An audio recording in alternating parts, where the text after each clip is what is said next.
একজন অত্যন্ত স্বনামধন্য ব্যবসায়ী বাংলাদেশের গার্মেন্টস জগতে যারা আজকে এই পর্যায়ে নিয়ে এসছে তাদের মধ্যে কয়েকজনের মধ্যে তিনি অন্যতম। অনেক বড় আকারে তার গার্মেন্টস ব্যবসা। তিনি ফুটবলও সফল, আবার গার্মেন্টস ব্যবসায় সফল। এই সফল মানুষটা একটা গর্তে পড়ছে। গুলশান 2-এ একটা পরিত্যক্ত বাড়ি, সরকারের পরিত্যক্ত বাড়ি, এটি তিনি বরাদ্দ নেন। কিভাবে বরাদ্দ নেন এটা আমি বলতে পারবো না। শেষ পর্যন্ত সেটা অবৈধ ঘোষিত হয়েছে, অর্থাৎ সালাম মুর্শিদি জাল কাগজপত্র তৈরি করে এটা সামহাও তার নিয়ন্ত্রণে নিয়েছে, কিনেছে। যাই হোক না কেন, এটার আমি যেহেতু আইনগত ব্যাপার আমি এটা বুঝি না। এটা এই সরকারের আমলে না, এটা আওয়ামী লীগ সরকারের আমলে এই মামলাটা চলছিল এবং হাইকোর্ট, সুপ্রিম কোর্ট চলতে চলতে শেষ পর্যন্ত একটা রায় হয়।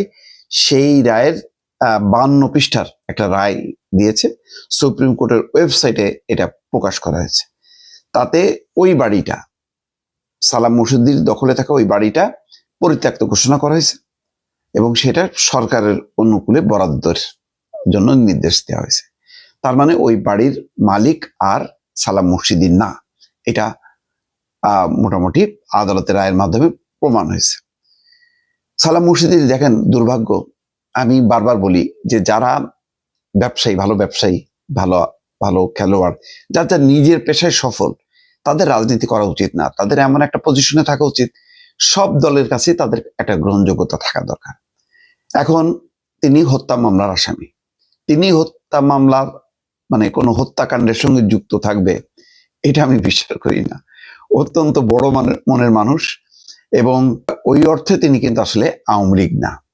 আমি তাকে যতটুকু জানি তিনি বিএনপি মনা মানুষ, কিন্তু ওই যে বিগত আমলে ব্যবসা বাণিজ্যে টিকে থাকতে গেলে অনেক ব্যবসায়ীকে বাধ্য হতে হয়েছে আওয়ামী লীগের বশ্যতা স্বীকার করতে। কেউ কেউ একটু দূরত্ব বজায় রেখেছে, আবার কেউ কেউ একবার একাত্ম হয়ে গেছে। দেখেন সাকিব আল হাসান, মাশরাফি, তারপরে আরো অনেকগুলো শিল্পী, নাম করা শিল্পী, আমার অনেক প্রিয় শিল্পী তারা। কিন্তু এখন মমতাজের কথাই বলছি, আজকে তারা এই বিড়ম্বনার শিকার। বাংলাদেশের রাজনীতিতে যে সহিংসতা এবং আওয়ামী লীগ যেভাবে গণঅভ্যুত্থানের মাথায় মুখে পতন ঘটেছে, ফলে পতন ঘটেছে, সেই পতনের দায় পড়েছে যারা আওয়ামী লীগের গুরুত্বপূর্ণ দায়িত্বে ছিল তারা। এখন তাদেরকে ওই একে একে সব হত্যা মামলা গণহারে জড়ানো হয়েছে, যেটাও আবার আরেকটা অন্যায়।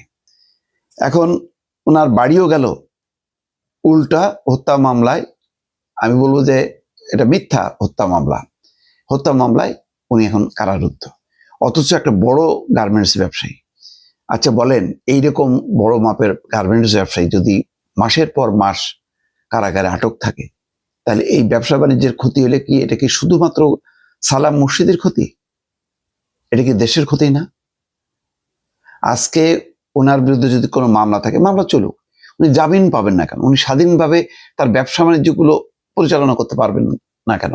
তার এই সমস্ত গার্মেন্টসে আমি তো নিজে জানি হাজার হাজার মানুষ কাজ করে, তিনি বহু মানুষকে উপকার করেন এবং সেই ক্ষেত্রে দল বিবেচনা করেন না।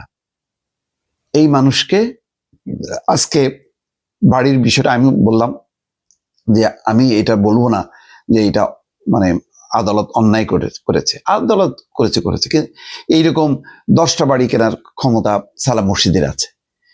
তো যাই হোক, এটা যদি অন্যায় করে থাকে অন্যায়, সেই কারণে সরকার তার কাছ থেকে নিয়েছে, প্রয়োজনে জরিমানাও করুক। কিন্তু এই যে হত্যা মামলা দিয়ে তাকে আটকে রেখে তার ব্যবসা বাণিজ্যে এই সমস্তগুলি যে একটা চরম একটা পরিস্থিতি তৈরি করা।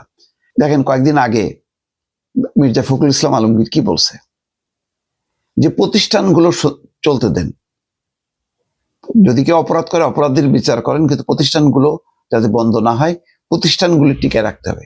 কারণ এগুলি তো অর্থনীতির এক একটা ছোট ছোট পিলার।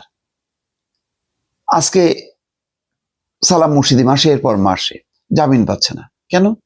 পাবে না। আমার আপত্তিটা এখানে, আমার আপত্তি এই না যে বাড়িটা নিয়ে নিল কেন, তার আমি প্রতিবাদ করতেছি তা না। বাড়ি নেয় নিক, আরো যদি বাড়ি থেকে নিক, কিন্তু লোকটাকে তো মুক্ত করতে হবে, এটা বাণিজ্যের স্বার্থে, অর্থনীতির স্বার্থে, সেই হত্যা মামলার কেমনে আসামি হয়? এত বড় একটা নামকরা ব্যবসায়ী, এত বড় একজন কৃতি ফুটবলার, বাংলাদেশের ফুটবলের ইতিহাস লিখতে গেলে সালাম মুর্শিদের নাম আসে।